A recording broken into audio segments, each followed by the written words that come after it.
your ideas and your voice in your work is what makes the art. It sounds cheesy, but that's the truth. So when someone now comes in and they say, because we've got the big pockets and because we're sponsoring it or because it's on our channel, we've got to change it now. And it's okay to collaborate and to have two sets of ideas, two sets of voices working together for gain in whatever capacity for both parties.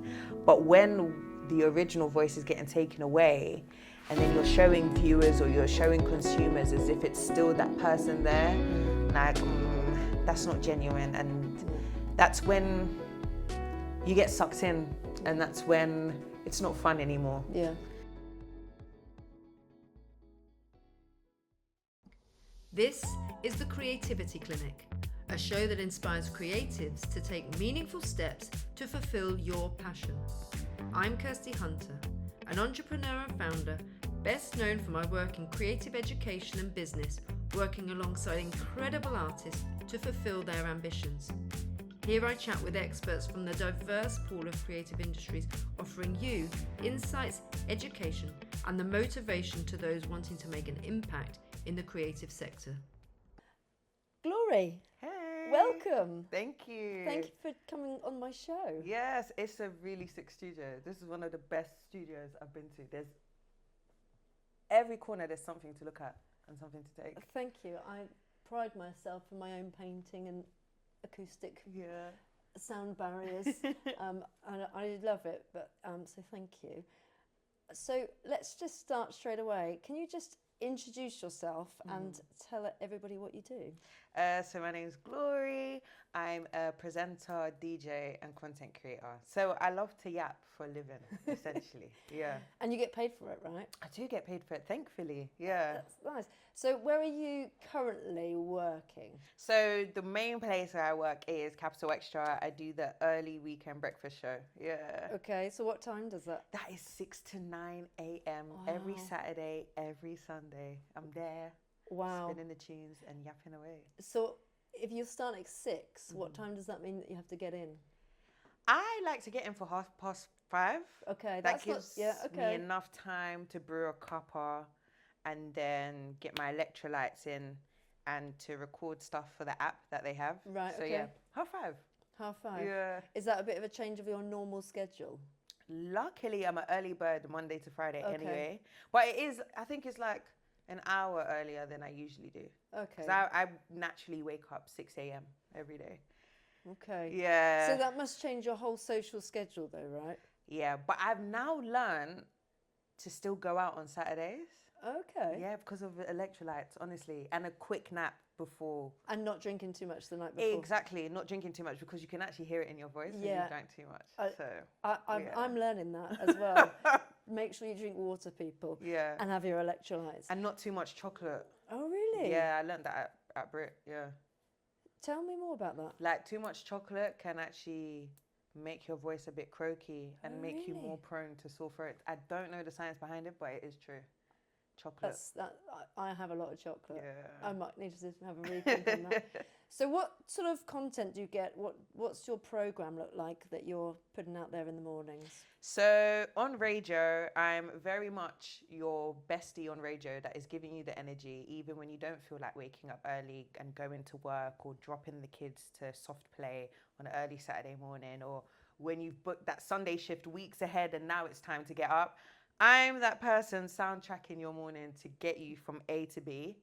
And then the content outside of that, like your TikToks, your Instagram, I'm literally saying what people want to say, what people are experiencing, or maybe embarrassing things that have happened to them. And I'm the person to go, it's happened to me, guys, and this is the story. Okay. Yeah, I'm more of a story time babe. Okay. On the And net. is there any, like, do you ever have to curb yourself a little bit based on the job that you have on the sort of weekend?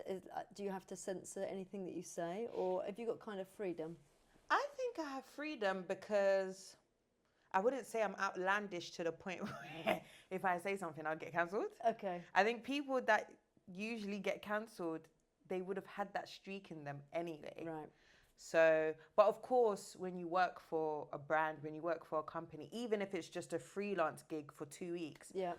you do have to consider their values and how that would reflect on the brand, because even though people put my views on my own with a kiss in their bio, that doesn't actually save you from people cross-referencing where you work or which brands you've associated yourself with. So I am careful, but I don't have to think about it too much. Okay.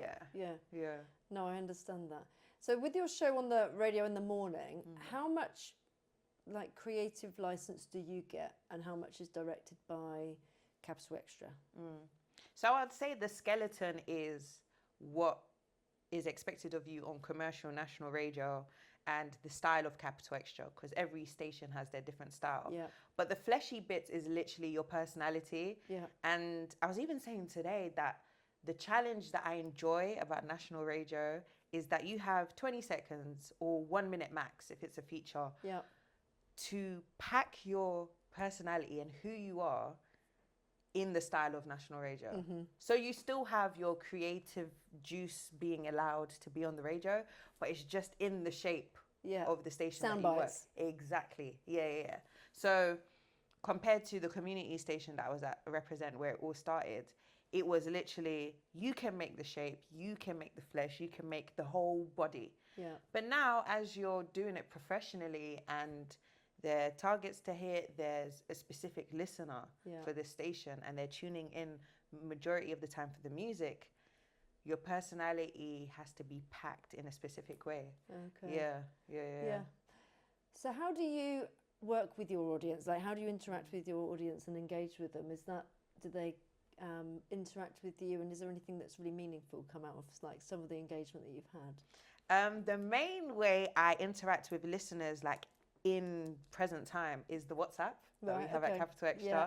I think that's the best thing they've done, because the text was nice, it was cute. Yeah. But WhatsApp, it feels more, oh yeah, I'm just dropping my friend a little text, because it is WhatsApp. Yeah. And I think every time someone texts in, it reminds me that, oh, there's a little early weekend family that I have when I'm on the radio, and you know, I am part of their day and they're part of mine. Yeah. But one message that I got, I think it was 2 weeks ago on my Sunday show, and I thought, oh my goodness, I nearly cried. I put on my close friend story on Instagram, and they were like, Glory, this is mad. It was someone who, she had literally been diagnosed with cancer, and she was in the car about to go to work, and she said, your show, me driving to work, made that diagnosis a bit more better for me, and me taking it in. And I thought, wow. That's quite powerful. Yeah, it is powerful. And it just goes to show how powerful radio is. Because I think a lot of people are like, radio's dead, it doesn't matter anymore. But no, like, it's a part of a lot of people's day. Yeah. I mean, that would be really moving. I could see why you kind of stop you in your tracks. Yeah, luckily it was at the end of the show, so I could sob in the toilet after. But I was like, oh, wow, that's quite profound. Yeah. Oh, what a lovely thing to say in such unfortunate circumstances, but that you can bring joy to somebody's day. Yeah. Is there ever a time where maybe things are sent and they're maybe not quite so positive? I laugh because last month I got like the most weirdest message, and I was like, what is this? Is this personal? Is this part of it?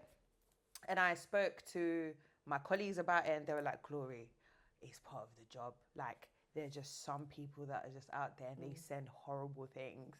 And I went home and I was like, wait, but was that personal? That was really vulgar. And then I realized, no, it is part of the job. There's always two sides of the coin with a lot of parts of life, especially your job. So yeah, when I got that, and I thought, oh, okay, fairs. I mean, they had to release it somewhere, and they decided, yeah, I'm on the radio. Like a colleague of mine on another station, because there are different stations on the same floor. Yeah. She was like, during Christmas, someone sent in a paragraph that was just horrific, and one of the lines was like, your voice is so annoying, but they were still listening. So it's like, yeah, you can always just turn it down. Yeah, it's like those messages I take with a grain of rice. Yeah. So yeah, because you're quite vulnerable, really, aren't you? You're quite exposed. Yeah. You're on national radio, and so you have to build up a certain level of resilience to those messages, because I'm sure that there are a number of people out there that think that they're keyboard warriors that can just do whatever and say whatever they warriors, want.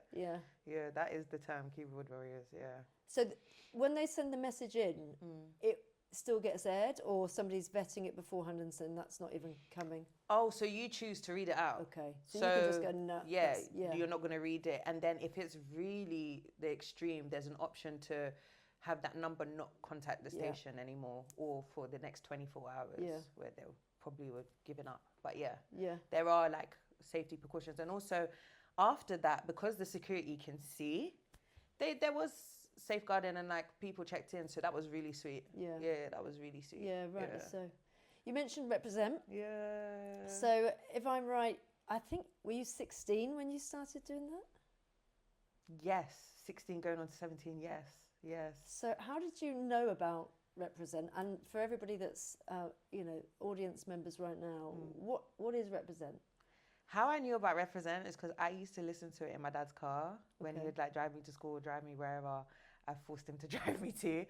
And I remember just listening and thinking, this is something I've never heard before. I want to be a part of it somehow, some way, even if, I don't decide to be a radio presenter, but just to be part of that community. So Represent Radio is a community radio station in Brixton. I'm not even being biased when I say this. I think it's the best community radio station in the world, because the freedom you get as soon as you get through the door to be you, obviously with training and with learning, you get to find your voice and get to find what you want to add to the industry, and not just as a presenter, but as production, as social media, as digital, which is good, because I think a lot of people think the only thing in radio, the only thing in music, broadcasting that you can do is presenting, but no, it's like you can produce, and learning how to do those things behind the scenes, because there's some presenters that don't know how to work a desk. Yeah.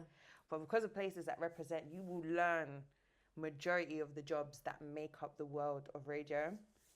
And it's such a community feel. I remember there would be times where my show is not on air. I don't need to edit anything. I don't need to record anything. But I would make my way there just to chill with everyone, and everyone share their ideas and their dreams and where they want to end up. And to actually see that, like the alumni of Represent is crazy. It is endless. It's Henry at KISS. It's Remy Berg's Drive Time, 1Xtra. It's Munya Chihuahua. Just to say, my head has gone blank as well. It's Jay McGregor. You will hear her voice on Channel 4, literally. So the range of it, Lizaya, George, me, we're at Capital Xtra. Yeah. And we're the first few batch of Represent people at Capital Xtra. So it's crazy how, you love for radio, you hear Represent, and you're like, oh, I want to be a part of this. And now I've always said this from day dot, it's the birding nest of the next stars in the industry, just like Brit is. Yeah. So, that's what Represent is. I came across Represent, I was teaching in Peckham, and a couple of my students then were working at Represent. And we had a small radio studio, and they were just leading the way and so confident with what they were doing and delivering. And it was so lovely to sort of see that journey where they had this thing that they absolutely loved outside of school. Yeah. So then when I met you and you were on it, it was like, this is obviously, it's a honing ground for amazing artists, but a really safe space where you can just be free to learn your craft. Yeah. How did it work? You didn't have to pay to go and be a part of it, or you just kind of went along a couple of times a week? How did it work? Oh, so for me, I was in the library whilst doing theatre, and it was time for work experience. And I thought, that would be a great way to convince them for me to just randomly join. So I did a covering letter. It's like, oh, I listen to you all the time. I really want to, and this is the music that I really love. And I sent my CV, and big up Adrian. Adrian was the station manager at the time. Got back to me and was like, come and do work experience. And I was mainly doing production, like behind the scenes, helping with the social media accounts. And I thought, oh, this is a new world. I've never actually realized what goes behind the scenes in radio. And I expressed that, I do want to double into presenting. And then one day I was like called up on the same day, and they said, one presenter can't do their show. Can you do the show? Wow.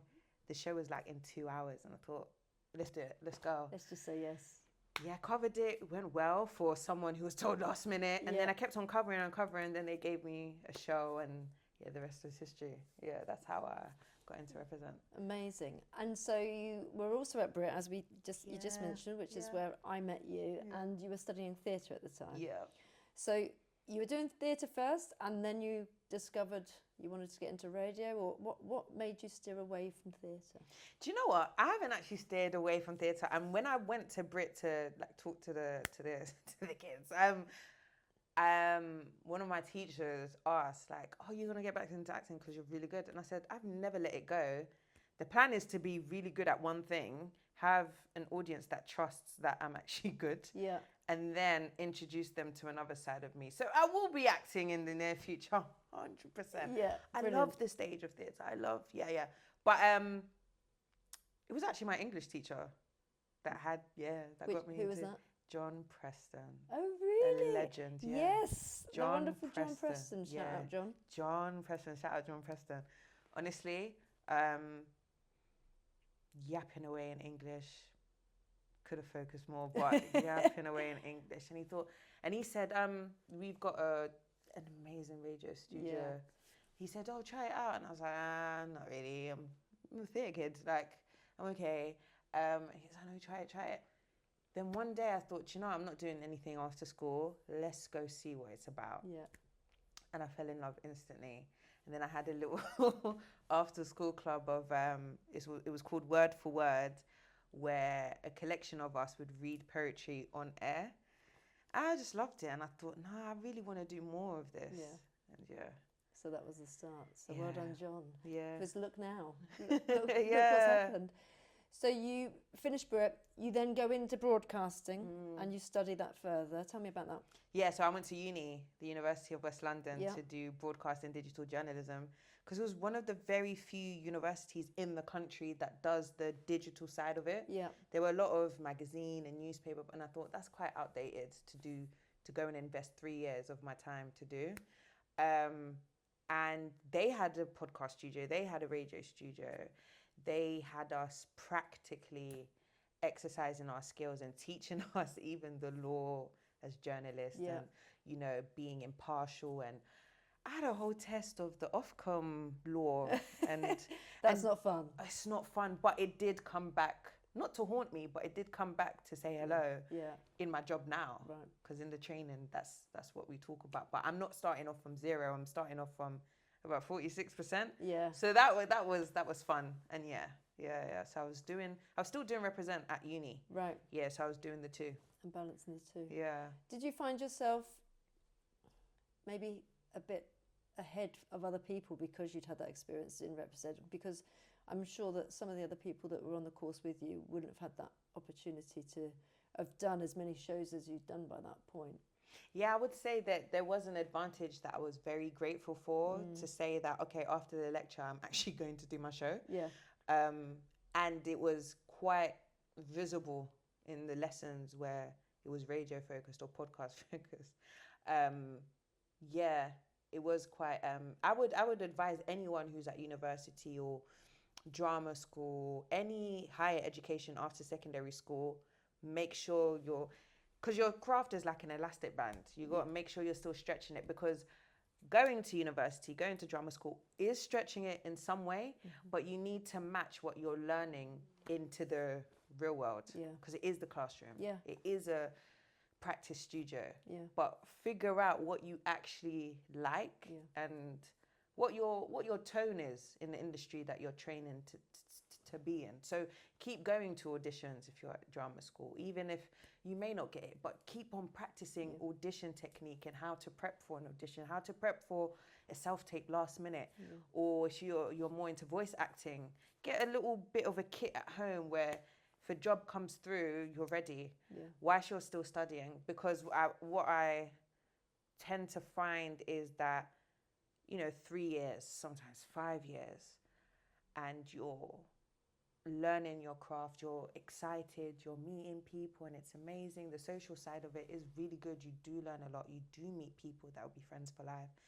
And then when it's time to find a job or to kick your your foot into the industry, you don't actually know, because that's a whole different set of skills when it's actually time to do the job. Yeah. Absolutely. Yeah. Is there anybody in the industry that you know that hasn't gone down the degree route and been able to get into radio just through experience alone?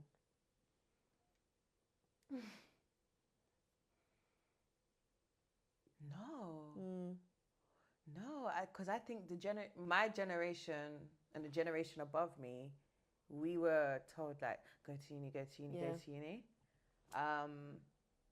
But luckily, some of us were able to go to uni and go to uni and like make YouTube videos in our dorm, or like go to uni and then make a show with friends that you go to uni with, or make a demo at uni, and then when you finish uni, you go from student radio. Yeah, that's a really good path. I would recommend for people.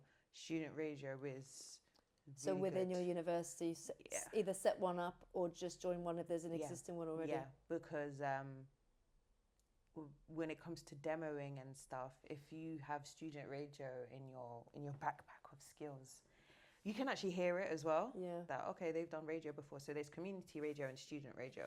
And I guess that's actually a really good platform, because it doesn't matter whether there's not any listeners, to be fair.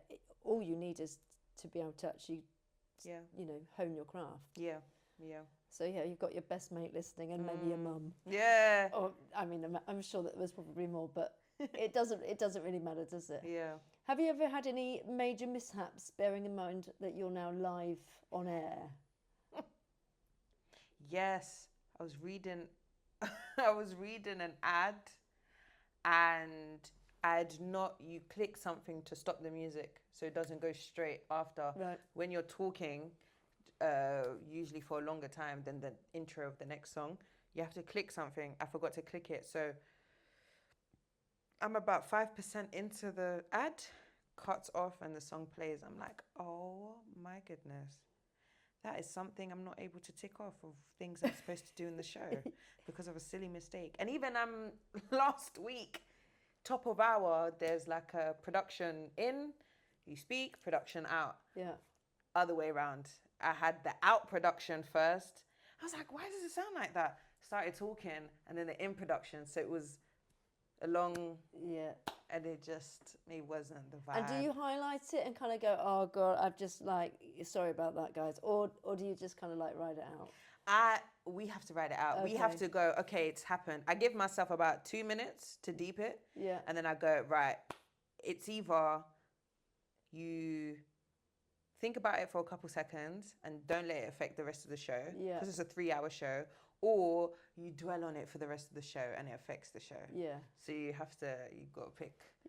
I've just got to let it go. And also you've got to think, when you're in the car driving, or you're hoovering and radio's in the back, if they make a mistake, you probably snigger or go, oh, or think, oh, what's happened? Is it my radio, or is it my phone, or is it my tablet?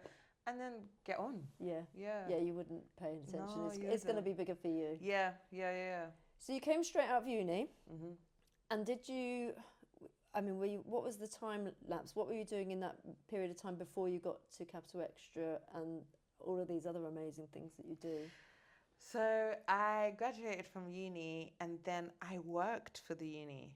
Okay. Yes, I was the vice president of activities at the uni. Yeah. What sort of activities did you do? So I was literally helping the student union and working with the students to figure out what they wanted to do outside of lessons to make their uni life fun, right?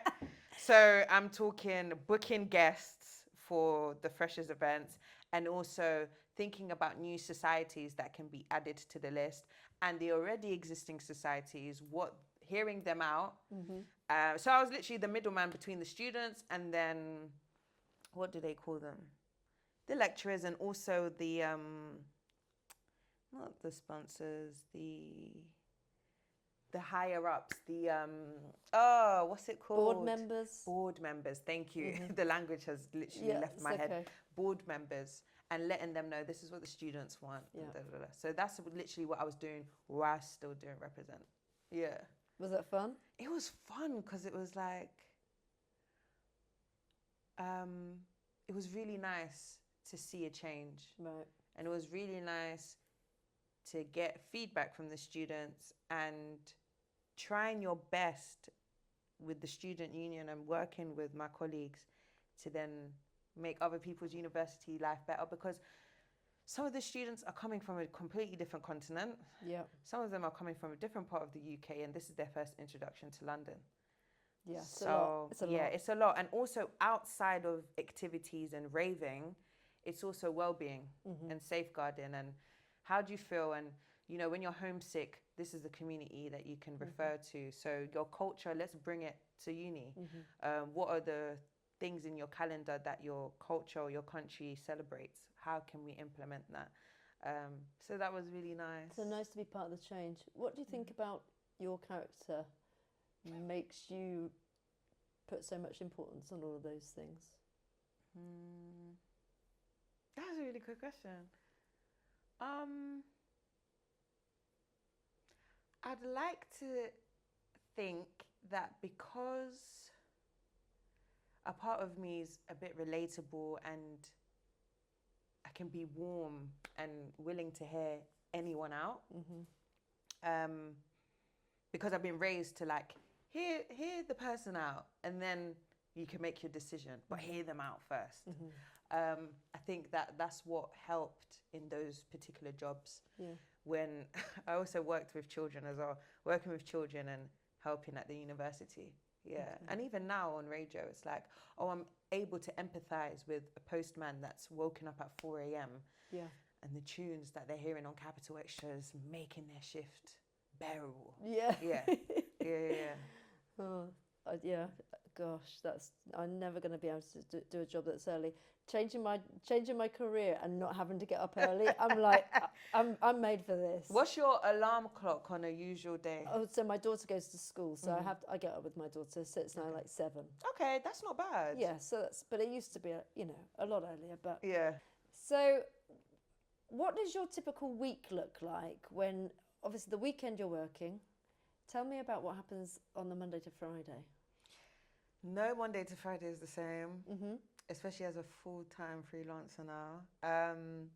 Some weeks are quiet, and that's when I can get my admin in. Yep. And that's when I can catch up with the people in my life, because I'm slightly MIA on the weekends. Yeah. And also I get to think about, okay, what do I want to do? Which I'm very grateful for. Yeah.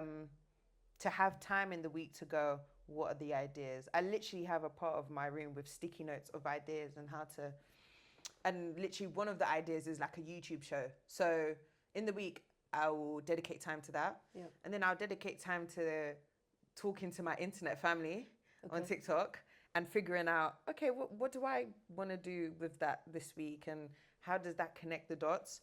And then there are parts in the week where I look at the bigger picture when I go, okay, radio is brilliant, digital is brilliant, this YouTube show is brilliant, but all in all, what picture do I want to paint?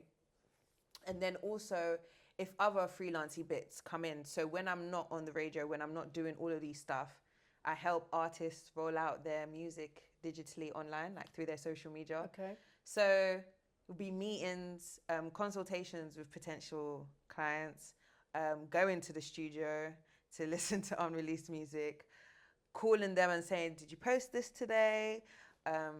Reassuring them, saying, this is the rollout, and making them the rollout plan.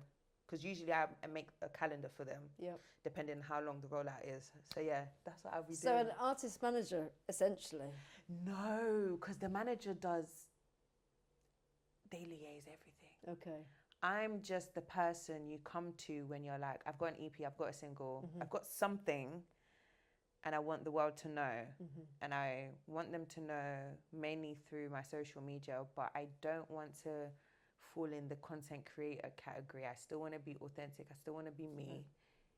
What are we looking at here? So it's coming up with concepts of videos they can do. Sometimes they're very simple, like a lyric video or them talking about why they wrote the song. And sometimes I'm like, before the song comes out, let's think about how to intrigue your already existing audience and how to grasp a new audience on your FYP and how to... For You page for our older. Yeah, For You page, Listeners. the algorithm. Yeah. So how do people find you, or how do you find new artists? Are they DMing you on TikTok, or how do they, if somebody wanted to get in contact with you and say, I've got some music and I want you to listen? It's mainly DM on Instagram and TikTok. Okay. Yeah, so they will see the videos and go, hey, what you said was amazing. I want a piece of it. Yeah. That's mainly it. And then there's some people that will then do email when Yeah. they find it. But yeah, it's mainly DMs. And can you ever play their music on radio? No. So with daytime programming on national radio, there are set songs that Yeah. the listeners are really loving that is in rotation for the station. Okay. And then the specialist shows are the ones that are coming in to spin the music that they're messing with right now. Right. So usually especially if it's an artist I've known for a while and they've released something, I usually signpost them to the specialist DJs Right. and I say, make your radio plugger email this DJ. Yeah. If they love it, you're on air. Yeah. Yeah. Amazing. Yeah. So that's definitely a good note Yeah. to get in touch and just say, Yeah, we and need just some help, because research. it's a good angle as well, isn't it? Because when any young artist is trying to get their music heard, if you're sending it directly to labels, they're going to have so much music coming to them. And it is always going to be subjective about whether you like it or I like it. So you've got to get your music out there to as many people in the first instance. But social media is a great way. Social media We is. know the wonderful Cat Burns. Yeah. literally went- She's brilliant. So, she's and that was brilliant. all from TikTok. Yeah. And it was obviously also really beneficial at COVID. People were sat there and And on her their social media. consistency. It's exactly. And these things you too can learn and get with glory. Yeah. Amazing. And research as well. Yeah. Knowing where to go, who to reach out to. Yeah. Yeah. So when you're not on the radio and you're just listening and jamming at home with your friends or going out raving, what Yeah. sort of music do you listen to? My music taste is eclectic.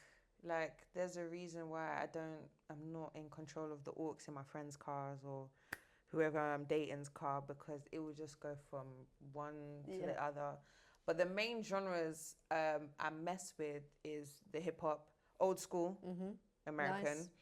and then the rap stuff that is going on here, Afro beats, and Afro beat, because there's a difference. Like Afro beat is like more Fela Kuti vibe, Okay. and then Afro beats is like, you're Wizkid, you're Burna Boy. Yeah. And also a bit of what's it called, house, a bit of like indie rock as well. I have a soft spot for that. Like, I have my Don't rotation apologise. of bands where I'm like, even if it's raining outside, it feels like a really sunny day in a field. Yeah. Yeah, nice. So that's my rotation of Nice. genres when I'm jamming. Who has been because I'm assuming you get guests on your show sometimes, right? I mean, on Capital Xtra, the main is Breakfast and Camilla Rose, so Capital Xtra Evenings. So the guests that are on there is who we would be listening to, who's on the playlist, and outside, like, who the listeners would be like, oh, who's there?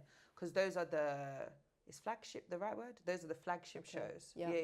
So the hours that I'm on, and like in between radio and the evening in the week, Right. people just want to get to A to B. Yeah. So an interview would actually disrupt the flow of that. Okay, got you. So yeah. So you don't do interviews yourself? Nah. If you could interview anybody, who would you like to have on? Let's manifest it right now. Little Sims. Yeah, no, that would be a good one. I think she would have a lot of interesting things to say. And I really want to know her creative process. Yeah. Her creative process, and also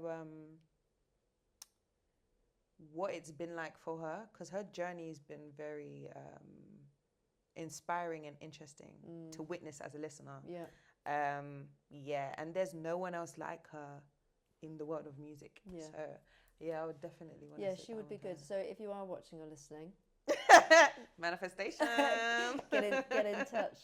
Yeah, that would be really cool. Yeah. But there's probably so many artists that you could add to your list. So many. And then what else are your aspirations for the future? So you're currently really busy doing all of the things. You mentioned you want to do a YouTube channel. Do you want to tell us more about that? So I'm going to have an online YouTube show where I sit down with people that I know, people that I want to talk to. And it will be a very fly on the wall experience. It'll feel like you're listening to a conversation you shouldn't be listening to, but you're not going to leave. You want to stay and listen to the whole thing. My general aspirations, I had a conversation with my friend the other day, and he was just like, I feel like a lot of creatives in the UK just need to lift the seal a little bit when it comes to your goals and aspirations. Like, don't just think the UK, think the world. So I want to be one of the people where when people think talk show, they go, Glory. I'm in, I'm there.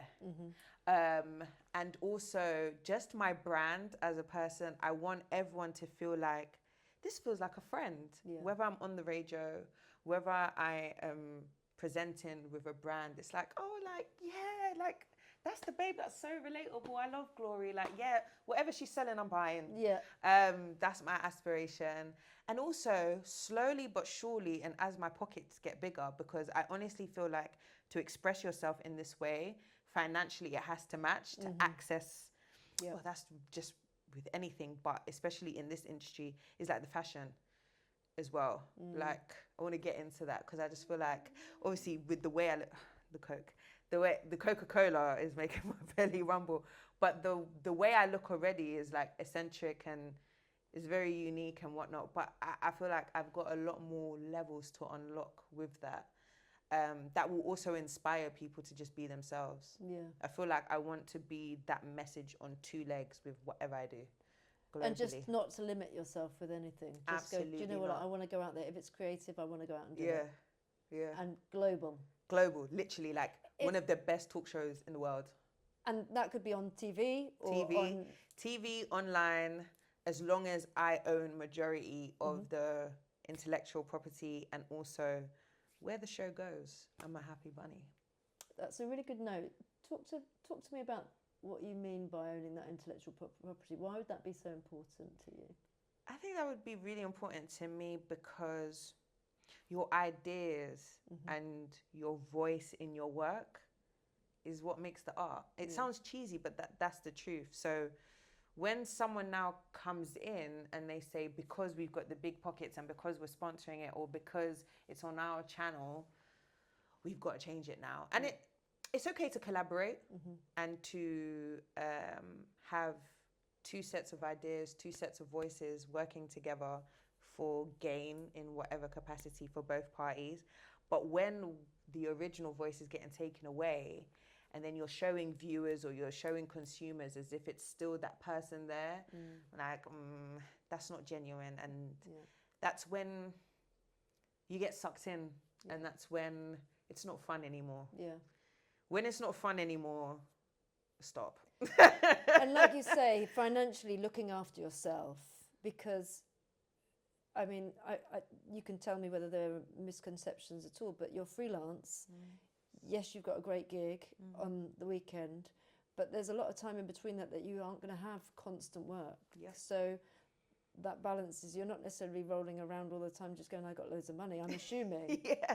So is that right to kind of go, well, how are you, financially balancing it when, for other people listening and watching you might be thinking, she's fine, she's got it sorted, she's already made it. Is that true? It's interesting because I think when I got the Capital Xtra gig, people close to me, family, not direct family, but family just in passing would observe it and think, well, she's sorted. Yeah. Whoa. And it's like, no, actually, I'm grateful that my weekend job can cover, I'd say, majority of the bills and majority of me surviving. Yeah. However, there's always more to make. There's more to pay for. And as you do more, you need to pay more. Yeah. So I would say as a freelancer, don't be pressured to give off that image. I think there was a TikTok video that I said the other day. I was like, listen, there's money to be made. Don't look at what's in my bio and think I've secured the bag and that's it. Yeah. There's always levels to unlock. And I think as a freelancer, live in your means. It's okay. And be honest. Like, there have been months, especially when I'm still adjusting, but when I was really still adjusting to being a freelancer, I had to look at myself and be honest and be like, okay, this month, this is what we can do. Yeah. And if something else comes in, that's fine. However, the invoice is not guaranteed to be a month from now. So let's be wise and be sustainable where we can. Yeah. I think the challenging part, and I believe my peers would agree, is when it's now time to fund your ideas. I think that's where a lot of us freelancers get frustrated, because we're like, I need to make more money to put into my ideas, to put into my projects. But you know, sometimes it's a quiet week, it's a quiet month, and sometimes you may want to apply for jobs that are not freelancy, but then it's like, a lot of my time will be taken in the week. Yeah. How then would I even be able to? It's so true. I was in a stable job, as you know, for really many years, 22 years of my life, and every single month you get that paycheck. And then coming away from that and going into the freelance world, wow, it was like hard. Sold my car, like stopped building works in my house, like literally everything was like, right, what's going to happen, because when's that next paycheck coming? And there's months where it's great, but you just, because you don't know what's coming the next month, you're like, I'm going to be really sensible. And it is hard, but it's really committing, isn't it? Because I knew I wanted to start a podcast, and I thought, I'm not going to work for 2 months, and I'm going to say that I'm not going to work for 2 months, and I'm going to know that that means for 3 months I've got no money coming in. And sitting in that discomfort is hard. Yeah. And I know there's lots of people out there who've gone, I think, or you can see the worry, you can see the panic in their faces for you. Yeah. And it's all with love. But it's when you want to do something, you have to just go all out and say, I'm going to just bootstrap everything, make sure I'm not spending too much money on the things that I don't need to do, and then just really focus, because I believe that I want to do this, it's going to happen. Yeah, because I think it's a mindset thing. And a lot of people think, no. I think it's two things. I realized when I was talking to other people in the industry that were doing things that I aspired to do, I just asked them, like, okay, when did the shift happen? And in their own different way, all of them said, I took that risk. Yeah. Like I jumped. Yeah. And I had to force myself to do what I love and to make it work. Yeah. Whether, a lot of them, it was quitting that corporate job or that job that didn't really align with what they were doing, and seeking where they can do what they enjoy. And then the mindset matching with that, the mindset that this is the only option, all is well. Yeah. Even if it looks like chaos, it's working out, it's all a part of it, and it coming together. Because I had to have an honest conversation with myself. After the university job, I went into another job working with children at a kids gym, and it took a lot of time. And then I realized, like, I haven't even thought about what I'm doing creatively. This is taking a lot of time. And I thought to myself, okay, I think this is the part where we jump now. Yeah. Jumped, mindset matched it, still going to represent but not going to work, having more time to really get my creative juices flowing. And then that's when Capital Xtra reached out and was like, let's do a demo. So it's like, I think everyone's journey is different, but there is a part in the journey where you have to jump. Yeah. You have to jump. I completely agree. And you know, there's opportunities where people say when there's a door open, you walk through it, and that's at the very beginning, like walk through every single door. But then you get to a point where you just then can choose which doors you're going to go through. And it's exactly that point. It's like when you're working in the kids' gym and you're thinking there's too much time and I haven't got any creativity happening because I'm zapped, is I'm not going to go through that door. Actually, I'm going to make sure that I'm going through this one over here. And it might be a longer journey, but it will be fun in the end. Yeah. Talk to me about that interview process. So Capital Xtra reached out to you. If somebody wanted to go into radio, because ordinarily, you know, you make an application to go to somewhere, you do a demo tape. Do they put you live on the spot? Because you can never really know how somebody's going to be live. It's true. I think with national radio, they will ask you to demo, or you send a demo, but they'll usually ask you to demo. And the demo, I would say, any demo that you do, make it personified to the station. Say the station's name, listen to the playlist that they have already going. But it was internal, so I went to them and done the demo. And literally, I was briefed on, okay, we have this going on the station, or we have this ad, or be yourself and do the link of the music that we have here. And it's obviously playlist. And yeah, you be yourself. It's good advice. Yeah. Brilliant advice. Yeah. If you were to give advice and recommendations of something that people can go and follow, or someone that they can go and listen to, upcoming artists, or you want to send them in a direction, what would you recommend? What is the recommendation for? To get like gems and tips, or just something I came across and I thought, ooh. Yeah, something that's ooh, so they can go, yeah, do you know what? This just something, send people in a direction if they go, you should experience this because it's amazing. Okay, there are two things. Go for it. Because I'm extra. So I'll go with the artist and I'll say the book. Okay. So, which book do I do? I'll do that book. Okay. So the artist, she's called Fouché. Okay. She's based in America, Jamaican heritage. But the reason why I say any artist, just point blank period, go and listen to her, because she's an example of, yes, you may have a particular genre that you're really good at, but your album doesn't have to be that same genre. Like, right. There's no two songs that sound the same on her album. Okay. Her album is called Pointy Heights, and it is amazing. Like, she's a bit more of an alternative babe, but the album is one of my favorite albums of the year so far. I'm definitely going to go and listen. Breath of Fresh Air.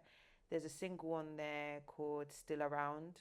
Wow, I listened to that song about 20 times straight the other day, because the guitar in that, the lyrics, and amazing. So listen to her. She's featured on Steve Lacy things. She's also worked with the likes of Childish Gambino. So, you know, that pool of people, they wouldn't just invite anyone to the studio. Yeah. So yeah, listen to that.